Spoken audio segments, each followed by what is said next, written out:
Pada tanggal 9 Desember 2019, Indonesia meminta konsultasi kepada Uni Eropa terkait kebijakan Renewable Energy Directive II atau RED II dan Delegate Regulation EU 2019-807 yang membatasi penggunaan biofuel berbasis minyak sawit. Setelah 2 kali pertemuan, konsultasi gagal mencapai kesepakatan. Yang Mulia, kami telah berupaya menyelesaikan perbedaan secara damai melalui konsultasi, namun tidak juga berhasil. Oleh karena itu, kami memohon pembentukan panel WTO untuk menilai pelanggaran yang dilakukan oleh Uni Eropa. Baik, Dewan Penyelesaian Sengketa atau DSP membentuk panel untuk menilai sengketa ini pada 29 Juli tahun 2020. Panel terdiri dari beberapa anggota independen seperti Kolombia, Costa Rica, Guatemala, Malaysia, dan Thailand diterima oleh DSP untuk mengikuti konsultasi sebagai pihak ketiga. Malaysia berpartisipasi sebagai salah satu pihak ketiga karena memiliki kepentingan terhadap kebijakan tersebut.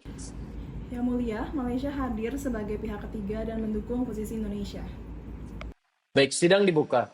Hari ini panel WTO akan memeriksa kasus DS 593 Indonesia versus European Union mengenai kebijakan Renewable Energy Directive II atau RED II, di mana Uni Eropa akan menetapkan pembatasan terhadap biofuel berbasis minyak sawit. Panel akan mendengarkan pernyataan dari pihak penggugat, pihak tergugat, dan pihak ketiga yang berkepentingan. Kami mulai dari pihak penggugat. Silakan Indonesia. Yang Mulia Ketua Panel, terima kasih atas kesempatan ini. Indonesia mengajukan gugatan karena kebijakan Renewable Energy Directive II, Uni Eropa telah secara tidak adil mengkategorikan minyak sawit sebagai High and Direct Land Use Change Risk Feedstock. Akibatnya, biofuel berbasis minyak sawit dikecualikan dari target energi terbarukan Uni Eropa yang membatasi akses produk kami ke pasar. Kebijakan ini melanggar beberapa ketentuan WTO artikel dalam TBT Agreement, salah satunya pasal 2 ayat 1 karena memberikan perlakuan kurang menguntungkan bagi produk impor sejenis, melanggar artikel 3 paragraf 4, artikel 3 paragraf 2, dan artikel 1 paragraf 1 dari GATT 1994 karena tidak memberikan national treatment dan MFN treatment yang setara, melanggar artikel 11 Paragraf 1 GATT karena pembatasan 7% dan phase out policy adalah pembatasan kuantitatif impor secara terselubung, serta melanggar artikel 12 TBT karena Uni Eropa tidak mempertimbangkan kondisi negara berkembang. Dalam kasus ini, biofuel sawit diperlakukan kurang menguntungkan dibandingkan dengan rapeseed dan soybean. Uni Eropa juga tidak menggunakan standar internasional atau ISO dalam menentukan resiko ILUC. Selain itu, kebijakan ini mengabaikan kondisi negara berkembang. Kebijakan ini bukan murni demi lingkungan, tetapi merupakan bentuk proteksionisme hijau untuk melindungi industri minyak nabati Eropa. Kami meminta panel untuk menyatakan kebijakan ini melanggar ketentuan dari WTO. Kebijakan RID 2 tidak hanya mempengaruhi Indonesia, tetapi juga menurunkan ekspor minyak sawit kami secara signifikan. Kebijakan Uni Eropa melukai perdagangan dan mengancam mata pencaharian jutaan petani kecil di Asia Tenggara. Oke, pertama, kebijakan ini bertentangan dengan prinsip Common but Differentiated Responsibilities atau CBDR karena negara maju tidak boleh memaksakan standar hijau kepada negara berkembang. Kedua, data Uni Eropa sudah usang dan tidak mempertimbangkan sertifikasi MSPO kami. Ketiga, dampak sosial ekonominya besar dan bertentangan dengan semangat keadilan perdagangan WTO. Maka dari itu, kami mendukung perdagangan hijau tetapi menolak diskriminasi terselubung atas nama lingkungan. Yang Mulia, kebijakan kami ini melindungi lingkungan dan juga mengurangi emisi karbon sesuai dengan hak kami berdasarkan GATT artikel 20 poin B dan juga G. Renewable Energy Directive II ini adalah bagian dari komitmen kami untuk mencapai net zero emission tahun 2050. Kami juga tidak melarang adanya impor sawit, hanya mengecualikannya dan dari target energi terbarukan. Karena menurut data ilmiah yang kami dapat menunjukkan kalau misalnya sawit ini memiliki resiko ILUC yang tinggi. Pertama, kebijakan kami ini dilindungi oleh artikel 20 poin B dan G GATT 1994 karena bertujuan melindungi kehidupan manusia, hewan dan juga konservasi sumber daya alam. Yang kedua, sesuai dengan artikel 2.2 TBT Agreement, kami memiliki legitimate objektif yakni mitigasi perubahan iklim. Dan yang ketiga, kami melakukan proses ini secara transparan dengan public consultation dan menyediakan low ILUC risk certification bagi produsen yang berkelanjutan. Dengan demikian, kebijakan kami proporsional, ilmiah, dan juga sesuai dengan aturan dari WTO. Yang Mulia, akan tetapi data ilmiah yang digunakan oleh Uni Eropa tidak mutakhir dan tidak mempertimbangkan sertifikasi nasional seperti ISPO atau Indonesia Sustainable Palm Oil.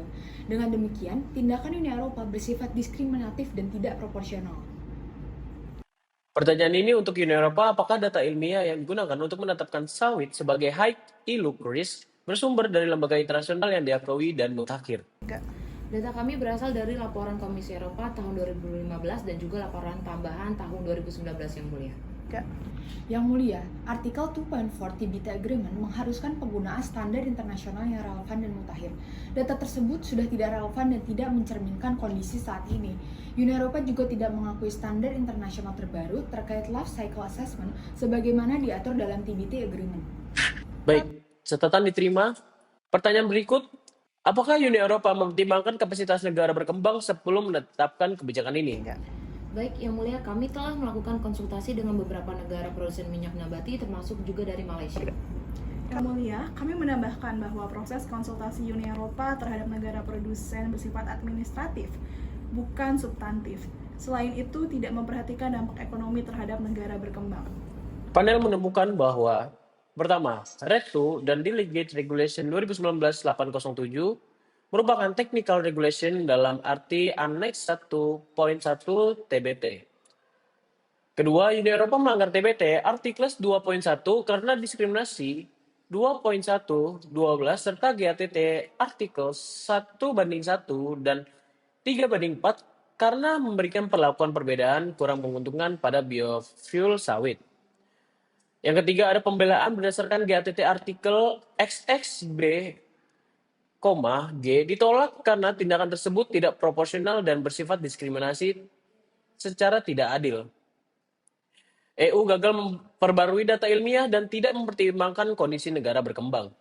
Panel merekomendasikan agar Uni Eropa meninjau kembali kriteria ILUC, memperbarui data ilmiah yang digunakan dan mengakui sistem sertifikasi nasional seperti ISPO dan MSPO. Dari Malaysia, panel merekomendasikan agar EU menyesuaikan kebijakan energi terbarukannya agar sejalan dengan prinsip WTO dan memperhatikan kondisi negara berkembang. Kami menyambut hasil panel ini yang mulia. Ini adalah langkah penting bagi negara berkembang untuk melindungi hak-haknya dari kebijakan lingkungan yang bersifat diskriminatif. Kami menghormati keputusan panel, akan tetapi kami mengajukan banding terhadap beberapa temuan, terutama yang berkaitan dengan pasal TBT 2.1 dan juga GATT artikel 3 paragraf 4 yang mulia. Appellate Body memeriksa kasus ini dan mempertahankan sebagian besar temuan panel. Pelanggaran TBT 2.4 dibatalkan karena EU memiliki justifikasi sah untuk tidak menggunakan standar ISO. Tetapi pelanggaran utama TBT 2.1 dan GATT 3.4 tetap ditegaskan. Uni Eropa tetap diwajibkan menyesuaikan kebijakannya. Kami berharap sangat besar untuk Uni Eropa segera menyesuaikan kebijakannya sesuai dengan hasil keputusan dari WTO. Kami Uni Eropa berkomitmen untuk memperbaiki kebijakan kami agar sesuai dengan ketentuan dari WTO yang mulia. Dengan ini, Malaysia menyebut baik keputusan ini sebagai kemenangan untuk keadilan perdagangan dan pengakuan atas sertifikasi keberlanjutan negara berkembang. Dengan ini, proses penyelesaian sengketa Indonesia versus Uni Eropa DS 593 dengan partisipasi Malaysia dinyatakan selesai. Kasus ini menjadi contoh penting bahwa perlindungan lingkungan harus dilakukan tanpa mengorbankan prinsip keadilan perdagangan internasional.